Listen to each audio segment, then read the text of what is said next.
বিষ্ণু বলেছেন আমার উম্মত ভাগ হবে কয় দলে? কুল্লুহা ফিন্নার, সব জাহান্নামে যাবে, ইল্লা ওয়াহিদা, একটা দল ছাড়া। সাহাবারা বললেন মান হিয়া ইয়া রাসূলুল্লাহ, সেই নাজাত প্রাপ্ত জান্নাতি দল কোনটা? আপনি কি আমাদের বলবেন না? আপনি মেহেরবানি করে একটু বলে দেন তারা কারা? বিশ্বনবী বললেন মা আনা আলাইহি ওয়া আসহাবি, আমি এবং আমার সাহাবারা যেই মতের উপর, যেই পথের উপর আছে, এই মত এবং পথের উপর যারা থাকবে তারাই জান্নাতের দল হয়ে যাবে। যারা আমার মত, আমার সাহাবীর মত এবং পথকে অনুসরণ করবে তারাই জান্নাতে যাবে। তাহলে প্রিয় ভাইয়েরা, আমরা কি আর ইখতিলাফ করব, কাদা ছোড়াছুরি করব? তাহলে আমরা ঐক্যবদ্ধ জীবন যাপন করতে চাই। নবী করিম সাল্লাল্লাহু আলাইহি ওয়াসাল্লাম বলেছেন যে আমার উম্মতের মধ্যে ৭৩ কিসিমের মানুষ হবে, এর ভিতরে এক কিসিমের মানুষ জান্নাতে যাবে। তাদের মার্কা কি? তাদের বিশেষ কোনো দলের নাম নাই, মার্কা আছে। মার্কা কি? মার্কা হলো মা আনা আলাইহি ওয়া আসহাবি, যারা নবী করিম সাল্লাল্লাহু আলাইহি ওয়াসাল্লামের সুন্নাহকে খুঁটে খুঁটে সেটা অনুযায়ী চলে এবং সাহাবীদের আদর্শ যারা অনুসরণ করে, অর্থাৎ আহলুস সুন্নাহ ওয়াল জামাআহ, মুখে না, তারা প্রতিটা কাজ কার কথা অনুযায়ী করে? নবী করিম। কাদেরকে আদর্শ হিসাবে মানে? নবীর সাহাবীদেরকে রিদওয়ানুল্লাহ।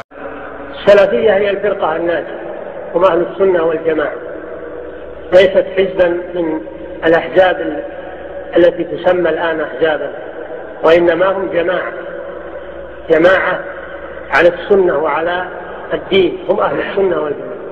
قال صلى الله عليه وسلم لا تزال طائفة من أمتي على الحق ظاهرين لا يضرهم من خذلهم ولا من خالفهم.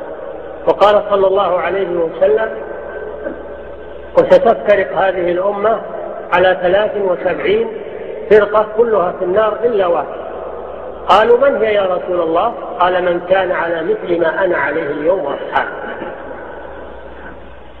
السلفية طائفة على مذهب السلف، على ما كان عليه الرسول صلى الله عليه وسلم وأصحابه، فهي ليست حزبا من الأحزاب العصرية الآن، وإنما هي جماعة قديمة من عهد الرسول صلى الله عليه وسلم، متوارثة مستمرة لا تزال على الحق ظاهرة إلى قيام الساعة كما أخبر صلى الله عليه وسلم. একটি হাদিস আছে, অনেকবারই হয়তো শুনেছেন, যে নবী করিম সাল্লাল্লাহু আলাইহি সাল্লাম বলেছেন লা তাজালু তাইফাতুম মিন উম্মতি যাহিরিনা আলাল হক, অন্য রিওয়ায়াতে আছে মানসুরিনা ইলা ইয়াউমিল কিয়ামা লা ইয়াদুররুহুম মান খাযালাহুম হাত্তা তাকুমাস সাহ। আমার উম্মতের একটি দল সর্বদা সত্যের উপর জয়ী থাকবে। লা তাজালু তাইফাতুম মিন উম্মতি, আমার উম্মতের একটি দল সর্বদা সত্যের উপর, আল হক, সত্যের উপর, হকের উপর কি থাকবে? জয়ী থাকবে। লা ইয়াদুররুহুম মান খাযালাহুম, তাদেরকে যারা অপদস্থ করতে চাইবে, তাদেরকে যারা লাঞ্ছিত করতে চাইবে, তারা কোনো কিছুই তাদের করতে পারবে না, ক্ষতি করতে পারবে না।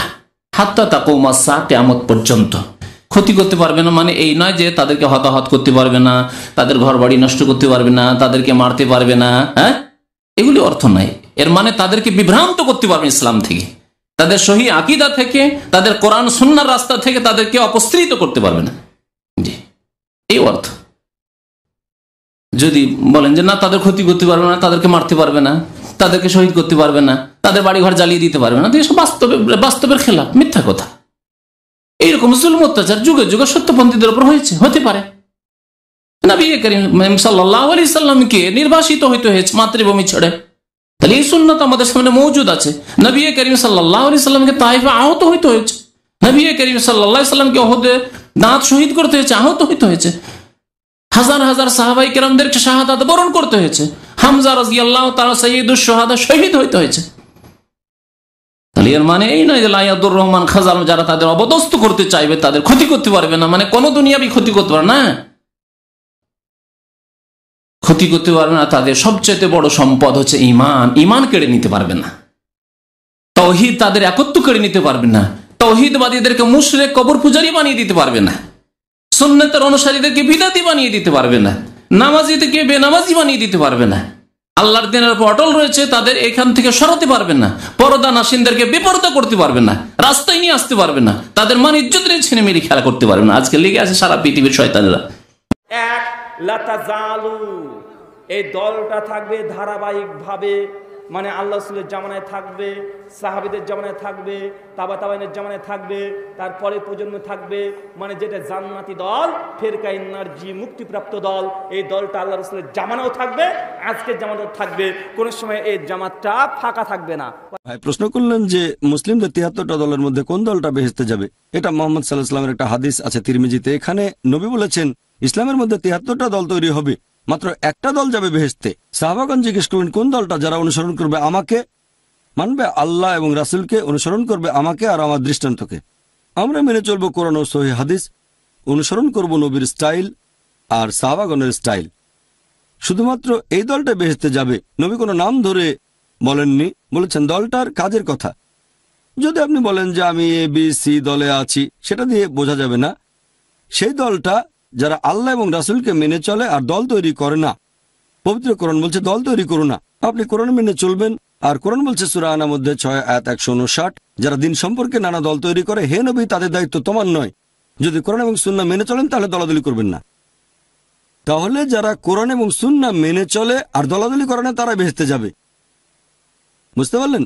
এখন অন্যদের কি হবে? তারা বেহেশতে যেতে পারবে না। পরে যদি আল্লাহ তাদের ক্ষমা করেন, যদি শিরক না করে তারা, পরে আল্লাহ বেহেশতে নিলেন, চাইলে তিনি তা করতে পারেন। এই হাদিস যখন ইমাম তিরমিজি সুনান তিরমিজি খুলবেন, 2192 নম্বর হাদিস, ইমাম তিরমিজি এই হাদিসটাকে নিয়ে আসার পরে সে বলছে, হাদিসটা যখন বলছে যে জান্নাতে একটা দল, সমস্ত জামাতরা দাবি করছে আমরা এই জান্নাতে যাব। দাবি করছে কি করছে না? করছে। ইমাম তিরমিজি তখন বলছেন যে হাদিসে যে আল্লাহর নবী বলছেন একটা জামাত থাকবে যারা জান্নাতে যাবে, এই জামাত কোন জামাত? এই জামাত কোন জামাত? এটা আমি প্রশ্ন করলাম আমার উস্তাদ ইমাম বুখারীকে। কাকে? কথা বলেন। সাওয়ালতু মুহাম্মদ বিন ইসমাইলা, তিরমিজি 2192 নম্বর হাদিসে, আলোচ্য হাদিসে লেখায় আছে, ইমাম তিরমিজি নিজে লিখছে যে সাওয়ালতু মুহাম্মদ বিন ইসমাইলা, আমি এই হাদিস প্রসঙ্গে ইমাম বুখারীকে জিজ্ঞাসা করলাম। ইমাম বুখারী জন্মগ্রহণ করে 194 হিজরি, মৃত্যুবরণ করে 256 হিজরি।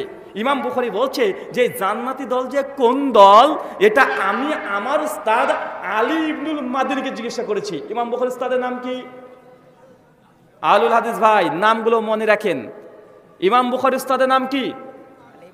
অনেকজন আছে, মশহুর আলী ইবনুল মাদিনী রাহিমাহুল্লাহ, মৃত্যুবরণ করে 166 হিজরি। ইমাম বুখারী বলছে এই হাদিস নিয়ে আমি আমার উস্তাদকে জিজ্ঞাসা করেছিলাম যে জান্নাতি দল যে আল্লাহর নবী ঘোষণা করেছে, এই জান্নাতি দল কোনটা?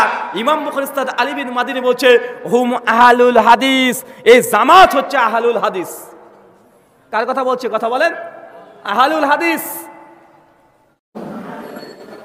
সহিহ মুসলিম 1920 নম্বর হাদিস, দ্বিতীয় খণ্ডের 143 পৃষ্ঠায় হাদিসটি বর্ণিত হয়েছে। রাসূল সাল্লাল্লাহু আলাইহি ওয়াসাল্লাম বলছেন, লা তাযালু তায়ফাতুম মিন উম্মতি যাহিরিনা আলাল হক, সর্বদা আমার উম্মতের মধ্যে একটি কাফেলা বিজয়ী থাকবে হকের উপরে, সর্বদা হকের উপরে। লা তাযালু তায়ফাতুম মিন উম্মতি যাহিরিনা আলাল হক, হকের উপরে বিজয়ী থাকবে।